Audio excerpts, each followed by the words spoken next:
परीलोक में नंदिनी नाम की एक परी थी। उसे मेकअप करना बहुत पसंद था। वह खुद अपना मेकअप करके खूब सज संवर कर रहती थी और अपनी सहेलियों का भी बहुत अच्छे से मेकअप करती थी। नंदिनी, तुम तो बहुत अच्छा मेकअप करती हो। और वो सौम्या, उसका तो पार्लर है लेकिन वो बहुत घटिया मेकअप करती है। तुम भी अपना एक ब्यूटी पार्लर क्यों नहीं खोल लेती? हाँ, आइडिया तो बहुत अच्छा है तुम्हारा। चलो मैं परी रानी से इजाजत लेकर आती हूँ। परी रानी को मेरा नमस्कार। नंदिनी, आओ, कैसी हो? परी रानी, मैं अपना ब्यूटी पार्लर खोलना चाहती हूँ। आपकी इजाजत लेने आई हूँ। हाँ हाँ नंदिनी, तुम अपना ब्यूटी पार्लर खोल सकती हो। नंदिनी अपना एक ब्यूटी पार्लर खोल लेती है। नंदिनी, कैसी हो? मेरा मेकअप कर दो। आओ मधु, बैठो। नंदिनी उसका मेकअप कर देती है। और जब से नंदिनी ने अपना ब्यूटी पार्लर खोला था, सब परियों ने सौम्या के पार्लर में जाना बंद कर दिया था। अरे अरे, सबने मेरे पार्लर में तो आना बंद कर दिया। जब से उस नंदिनी ने अपना पार्लर खोला है, सब परियासी के पार्लर में जाने लगी है। मुझे कुछ करना होगा, किसी तरह नंदिनी का पार्लर बंद करवाना होगा। और सौम्या चुपके से नंदिनी के पार्लर में जाती है और चुपके से उसके क्रीम में जादुई पोर्शन मिला देती है।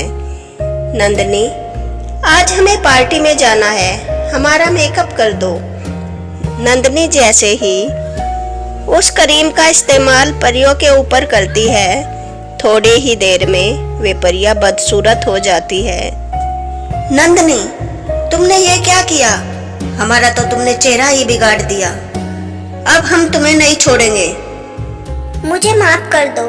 किसी ने जरूर कुछ मेरे साथ साजिश की है। थोड़ा समय दो, मैं तुम्हें पहले से भी ज्यादा सुंदर बना दूंगी।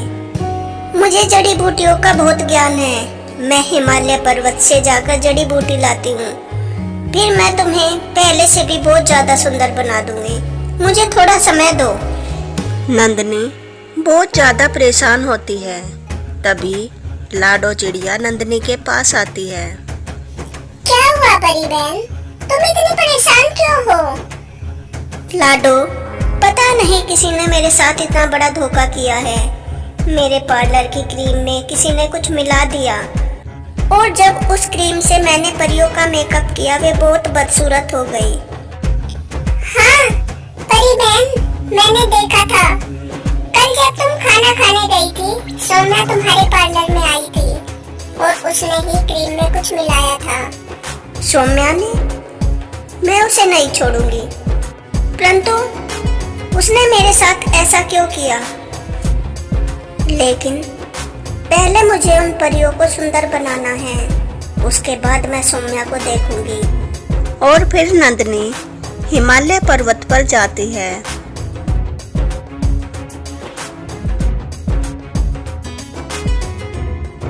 और वहां से कुछ जड़ी बूटियां लाती है। फिर उनकी दवाई बनाकर सभी परियों के चेहरे पर लगाती है। उस दवाई के प्रयोग से वे परियां बहुत सुंदर हो जाती है। नंदिनी, तुम्हारा बहुत बहुत शुक्रिया। तुमने हमें पहले से भी ज्यादा सुंदर बना दिया। सौम्या, क्या तुम्हें पता है, नंदिनी ने एक बहुत अच्छी क्रीम बनाई है जिससे वह सबको बहुत ज्यादा सुंदर बना रही है। अच्छा नंदिनी, तुम मुझे भी वह सुंदर बनाने वाली क्रीम लगा दो। आओ आओ सौम्या, तुम्हारा ही तो इंतजार था। नंदिनी सौम्या को वह क्रीम लगाती है और वह क्रीम लगाते ही कुछ ही देर में वह बहुत बदसूरत हो जाती है। नंदिनी, तुमने ये क्या किया? तुमने तो मुझे वह जहरीली क्रीम लगा दी जिसमें मैंने अपने हाथों से जहरीला पोर्शन मिलाया था। अब मैं तुम्हें नहीं छोड़ूंगी। सौम्या, तुमने अपना जुर्म खुद ही कबूल कर लिया। जो जैसा बीज बोता है उसे वैसा ही फल मिलता है। मुझे पता चल गया था, तुमने ही उस क्रीम में जहरीला पोर्शन मिलाया था। अब तुम्हें इसकी सजा जरूर मिलेगी। नंदिनी व सोना सौम्या को रानी परी के पास ले जाती है। रानी परी, सौम्या ने मेरे पार्लर की क्रीम में जहरीला पोर्शन मिला दिया, जिससे सब परियां बदसूरत हो गई। और ये सौम्या ने खुद कबूल किया है कि उसने ही उस क्रीम में वह जहरीला पोर्शन मिलाया था। सौम्या, तुमने ऐसा क्यों किया? मुझे माफ कर दीजिए रानी परी, मुझे नंदनी से ईर्ष्या हो गई थी, क्योंकि जब से नंदनी ने अपना पार्लर खोला था, सबने मेरे पार्लर में आना बंद कर दिया था। मैं किसी तरह उसका पार्लर बंद करवाना चाहती थी। सौम्या, तुमने अपनी ईर्ष्या के कारण सब परियों की सुंदरता के साथ खिलवाड़ किया है। हम परियों की सुंदरता ही तो हमें सबसे अलग बनाती है। अब तुम्हें इसकी सजा जरूर मिलेगी। सैनिक परियों, ले जाओ और सौम्या को हमेशा हमेशा के लिए जेल में बंद कर दो। सैनिक परियां सौम्या को ले जाकर जेल में बंद कर देती है और नंदनी अपना पार्लर फिर से चलाने लगती है।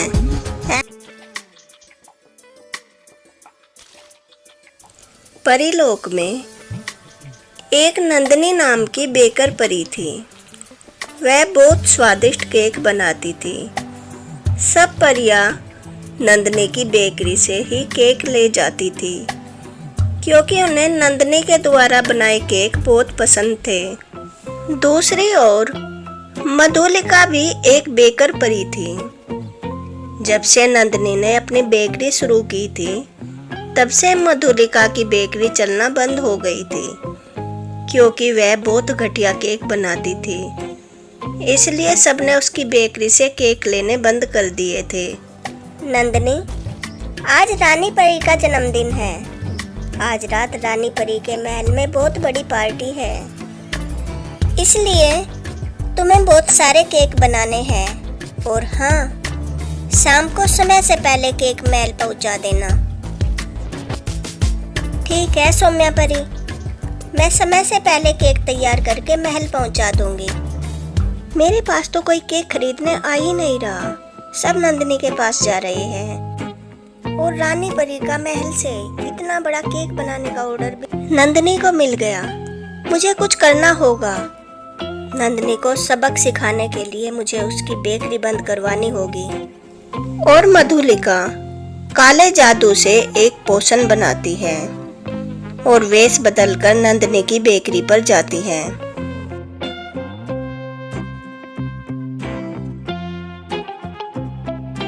मुझे आप काम पे रख लीजिए। मुझे पैसों की बहुत ज़रूरत है। मेरी माँ बहुत बीमार है। मैं बहुत अच्छे केक बनाती हूँ। मैं सारा काम करवा दूंगी। मुझे पैसों की बहुत ज़्यादा ज़रूरत है।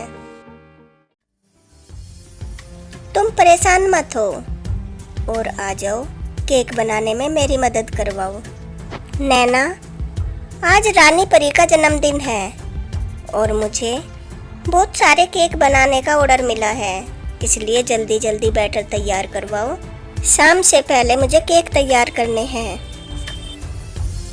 और मधुलिका केक का बैटर तैयार करवाने लगती है और नंदनी के बाहर जाते ही काले जादू से बनाया पोर्शन केक के बैटर में मिला देती है।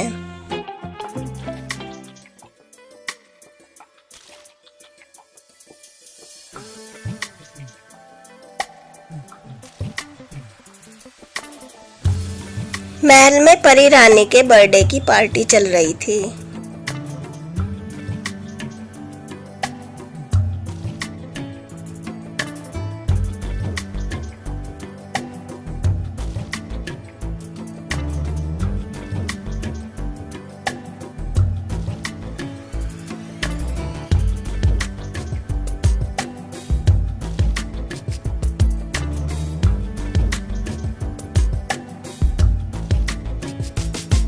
तभी नंदनी वहाँ सारे केक पहुँचा देती है।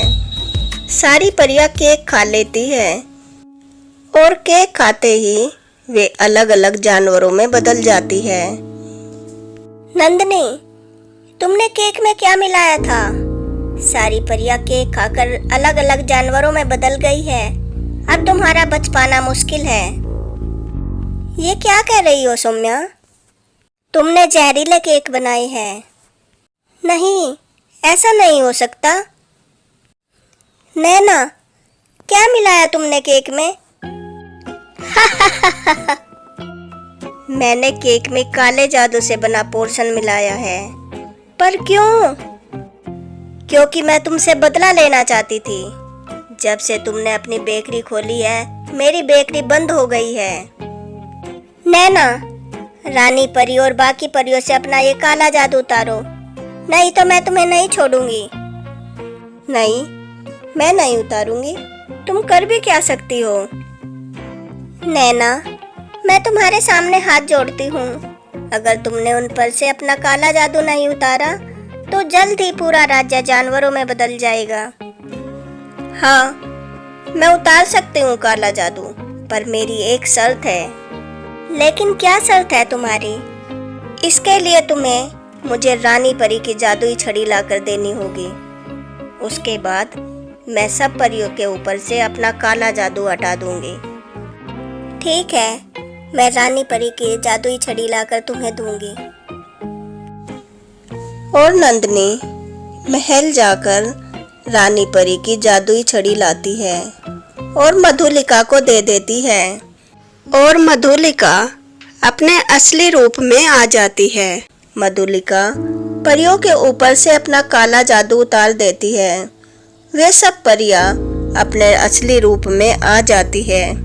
मधुलिका रानी परी की जादुई छड़ी घुमाती है। अब मैं तुम सबकी रानी हूँ, क्योंकि मेरे पास जादुई छड़ी है। अगर तुमने मेरी बात नहीं मानी तो मैं तुम सबको बंदी बना लूंगी। ये छड़ी तुम्हारे पास कैसे आई? बनाओ बंदी। हम भी तो देखे कैसे बनाओगे तुम सबको बंदी। खामोश नंदिनी। जादुई छड़ी इन सब परियों को बंदी बना दो और इन सबको कैद कर लो। लेकिन जादुई छड़ी कोई जादू नहीं करती। जादुई छड़ी, तुम मेरी बात क्यों नहीं सुन रही? तभी नंदिनी परी रानी की असली जादुई छड़ी लेकर आती है। महारानी, लीजिए आपकी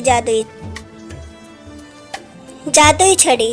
इस गुस्ताख परी को कैद कर लो। और जादुई छड़ी के जादू से मधुलिका जंजीरों में जकड़ी जाती है और रानी परी उसे जेल में डलवा देती है। रानी परी नंदिनी को शाबाशी देती है और सब परियां खुशी खुशी रहने लगती है। एक बार समुद्र की गहराइयों में मरीना जलपरी और उसकी बेटी एरियाना अपनी जड़ी बूटियों से समुद्री जीवों का इलाज करती थी।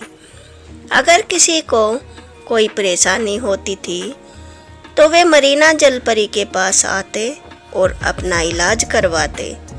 इससे मरीना और उसकी बेटी एरियाना उन मरीजों का इलाज करती।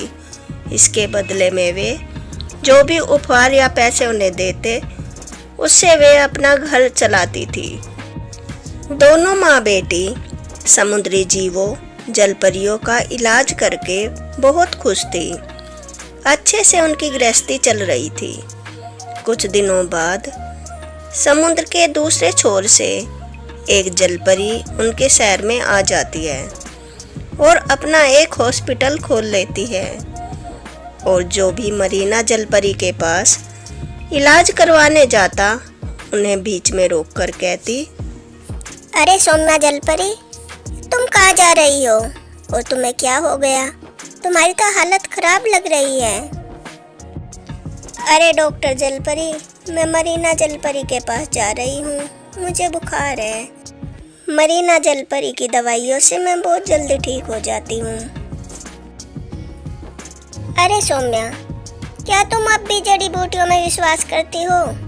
जहाँ तुम उन जड़ी बूटियों से 8-10 दिन में ठीक होगी, वहाँ मैं तुम्हें अपने हॉस्पिटल में एक ही दिन में ठीक कर दूंगी। आओ मेरे साथ आओ, एक बार मेरी दवाइयाँ लेकर तो देखो।